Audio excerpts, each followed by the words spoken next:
ಧರ್ಮಸ್ಥಳ ತಲೆಬುರುಡೆ ಕೇಸ್ಗೆ ಈಗ big twist ಸಿಗ್ತಾ ಇದೆ.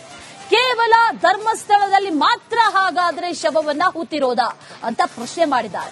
ಮಸೀದಿ ಚರ್ಚ್ಗಳಲ್ಲಿ ಶವವನ್ನ ಹೂತಿಟ್ಟಿಲ್ವಾ ಅನ್ನುವಂತ ಪ್ರಶ್ನೆಯನ್ನ ಈಗ ಮಾಜಿ ಸಂಸದರಾದಂತಹ ಬಿ ಜನಾರ್ದನ ಪೂಜಾರಿ ಅವರು ಮಾಡಿದ್ದಾರೆ. ಬಿ ಜನಾರ್ದನ ಪೂಜಾರಿ ಅವರನ್ನು ಪ್ರಶ್ನೆ ಮಾಡಿದ್ದಾರೆ. ಧರ್ಮಸ್ಥಳದಲ್ಲಿ ಮಾತ್ರ ನಾ ಹೂತಿಟ್ಟಿರೋದು, ಮಸೀದಿ ಚರ್ಚ್ಗಳಲ್ಲಿ ಶವ ಹೂತಿಟ್ಟಿಲ್ವಾ ಅಂತ ಪ್ರಶ್ನೆ ಮಾಡಿದ್ದಾರೆ.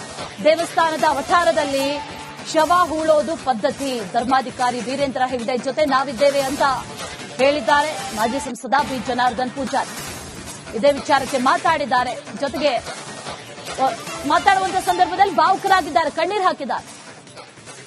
ಇವತ್ತು ನೀವು ಮುಸ್ಲಿಮರಲ್ಲಿ ಸೇರಿರಬಹುದು, ಹಿಂದೂಗಳು ಸೇರಿರಬಹುದು, ಕ್ರಿಶ್ಚಿಯನ್ರವರು ಸೇರಿರಬಹುದು, ನಿಮ್ಮ ಚರ್ಚ್ಗಳಲ್ಲಿ ಹೂತಿರಲಿಲ್ಲದೇನು? ಶವಗಳನ್ನ ಭೂಮಿಯ ಅಡಿಯಲ್ಲಿ ಹೂತಿರಲಿಲ್ಲ ನೀವು? ಯಾಕೆ ಹೂತಿಟ್ಟಿದ್ದೀರಿ? ಮುಖ್ಯಮಂತ್ರಿಗಳೇ, ನಾಚಿಕೆ ಆಗ್ತದೆ ನನಗೆ. ಒಂದು ದೇವಸ್ಥಾನದಲ್ಲಿ ಹಾಳು ಮಾಡ್ತಿರುವಾಗ ನಿಮಗೆ ಮಾತಾಡುವ ಧೈರ್ಯ ಇಲ್ಲ ಮುಖ್ಯಮಂತ್ರಿಯವರೇ. ಪೂಜಾರಿ ಮಾತಾಡ್ತಿದ್ದಾನೆ, ನನ್ನನ್ನು ಜೈಲಿಗೆ ಹಾಕಿ, ಆದರೆ ಧರ್ಮಸ್ಥಳದ ಹೆಸರನ್ನ ಹಾಳು ಮಾಡಲಿಕ್ಕೆ ಪೂಜಾರಿ ಬಿಡುವುದಿಲ್ಲ. ಇವತ್ತು ನೀವು ಧರ್ಮಸ್ಥಳ ತಲೆಬುರುಡೆ ಕೇಸ್ಗೆ ಈಗ ಬಿಗ್ ಟ್ವಿಸ್ಟ್ ಸಿಗ್ತಾ ಇದೆ. ಕೇವಲ ಧರ್ಮಸ್ಥಳದಲ್ಲಿ ಮಾತ್ರ ಹಾಗಾದ್ರೆ ಶವವನ್ನ ಹೂತಿರೋದಾ ಅಂತ ಪ್ರಶ್ನೆ ಮಾಡಿದ್ದಾರೆ. ಮಸೀದಿ ಚರ್ಚ್ಗಳಲ್ಲಿ ಶವವನ್ನ ಹೂತಿಟ್ಟಿಲ್ವಾ ಅನ್ನುವಂತ ಪ್ರಶ್ನೆಯನ್ನ ಈಗ ಮಾಜಿ ಸಂಸದರಾದಂತಹ ಬಿ ಜನಾರ್ದನ ಪೂಜಾರಿ ಅವರು ಮಾಡಿದ್ದಾರೆ. ಬಿ ಜನಾರ್ದನ ಪೂಜಾರಿ ಅವರನ್ನು ಪ್ರಶ್ನೆ ಮಾಡಿದ್ದಾರೆ. ಧರ್ಮಸ್ಥಳದಲ್ಲಿ ಮಾತ್ರ ನಾ ಹೂತಿಟ್ಟಿರೋದು, ಮಸೀದಿ ಚರ್ಚ್ಗಳಲ್ಲಿ ಶವ ಹೂತಿಟ್ಟಿಲ್ವಾ ಅಂತ ಪ್ರಶ್ನೆ ಮಾಡಿದ್ದಾರೆ. ದೇವಸ್ಥಾನದ ವಠಾರದಲ್ಲಿ ಶವ ಹೂಳೋದು ಪದ್ಧತಿ, ಧರ್ಮಾಧಿಕಾರಿ ವೀರೇಂದ್ರ ಹೆಗ್ಡೆ ಜೊತೆ ನಾವಿದ್ದೇವೆ ಅಂತ ಹೇಳಿದ್ದಾರೆ ಮಾಜಿ ಸಂಸದ ಬಿ ಜನಾರ್ದನ್ ಪೂಜಾರಿ. ಇದೇ ವಿಚಾರಕ್ಕೆ ಮಾತಾಡಿದ್ದಾರೆ. ಜೊತೆಗೆ ಮಾತಾಡುವಂತ ಸಂದರ್ಭದಲ್ಲಿ ಭಾವುಕರಾಗಿದ್ದಾರೆ, ಕಣ್ಣೀರು ಹಾಕಿದ್ದಾರೆ. ಇವತ್ತು ನೀವು ಮುಸ್ಲಿಮರಲ್ಲಿ ಸೇರಿರಬಹುದು, ಹಿಂದೂಗಳು ಸೇರಿರಬಹುದು, ಕ್ರಿಶ್ಚಿಯನ್ರವರು ಸೇರಿರಬಹುದು, ನಿಮ್ಮ ಚರ್ಚ್ಗಳಲ್ಲಿ ಹೂತಿರಲಿಲ್ಲದೇನು? ಶವಗಳನ್ನ ಭೂಮಿಯ ಅಡಿಯಲ್ಲಿ ಹೂತಿರಲಿಲ್ಲ ನೀವು? ಯಾಕೆ ಹೂತಿಟ್ಟಿದ್ದೀರಿ? ಮುಖ್ಯಮಂತ್ರಿಯವರೇ, ನಾಚಿಕೆ ಆಗ್ತದೆ ನನಗೆ. ಒಂದು ದೇವಸ್ಥಾನದಲ್ಲಿ ಹಾಳು ಮಾಡ್ತಿರುವಾಗ ನಿಮಗೆ ಮಾತಾಡುವ ಧೈರ್ಯ ಇಲ್ಲ ಮುಖ್ಯಮಂತ್ರಿಯವರೇ.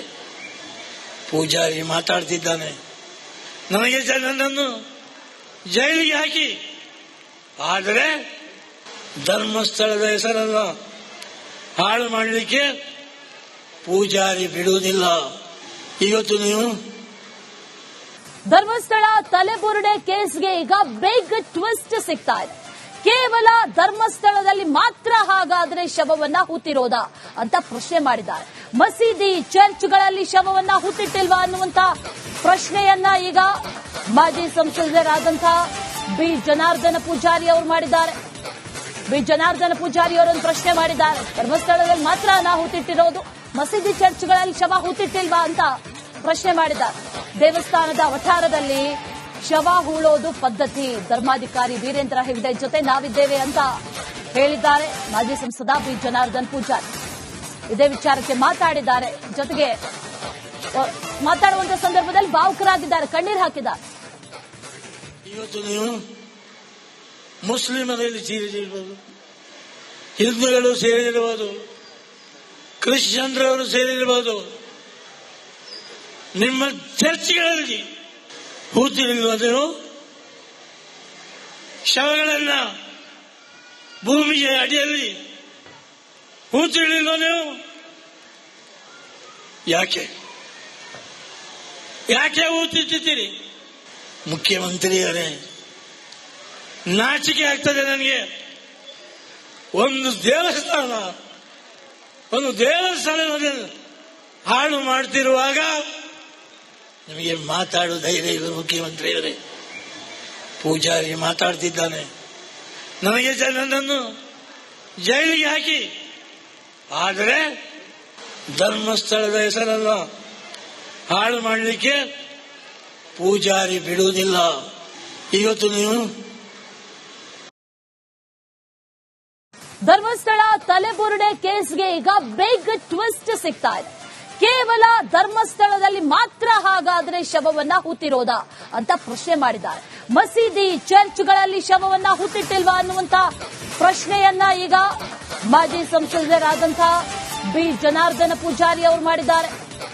ಬಿ ಜನಾರ್ದನ ಪೂಜಾರಿ ಅವರನ್ನು ಪ್ರಶ್ನೆ ಮಾಡಿದ್ದಾರೆ. ಧರ್ಮಸ್ಥಳದಲ್ಲಿ ಮಾತ್ರ ನಾ ಹೂತಿಟ್ಟಿರೋದು, ಮಸೀದಿ ಚರ್ಚ್ಗಳಲ್ಲಿ ಶವ ಹೂತಿಟ್ಟಿಲ್ವಾ ಅಂತ ಪ್ರಶ್ನೆ ಮಾಡಿದ್ದಾರೆ.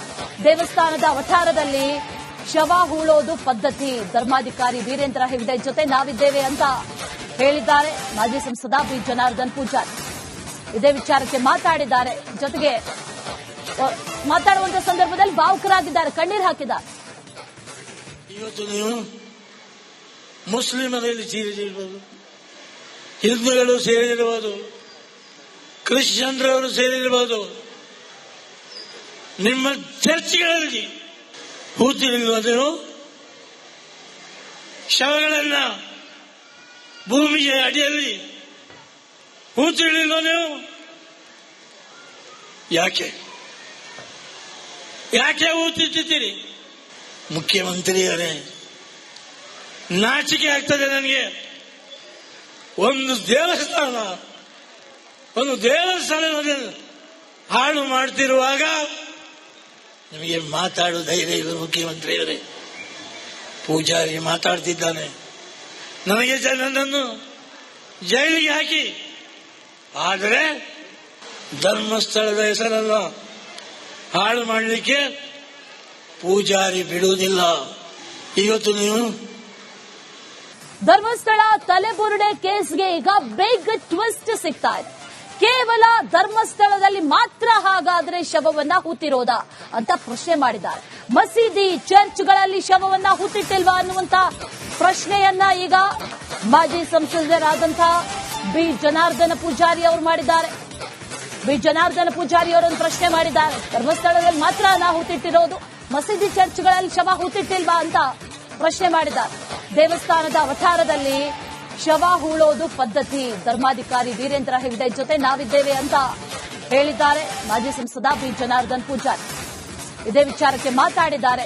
ಜೊತೆಗೆ ಮಾತಾಡುವಂತ ಸಂದರ್ಭದಲ್ಲಿ ಭಾವುಕರಾಗಿದ್ದಾರೆ, ಕಣ್ಣೀರು ಹಾಕಿದ್ದಾರೆ. ಇವತ್ತು ನೀವು ಮುಸ್ಲಿಮರಲ್ಲಿ ಸೇರಿರಬಹುದು, ಹಿಂದೂಗಳು ಸೇರಿರಬಹುದು, ಕ್ರಿಶ್ಚಿಯನ್ರವರು ಸೇರಿರಬಹುದು, ನಿಮ್ಮ ಚರ್ಚ್ಗಳಲ್ಲಿ ಹೂತಿರಿಲ್ವದೇನು?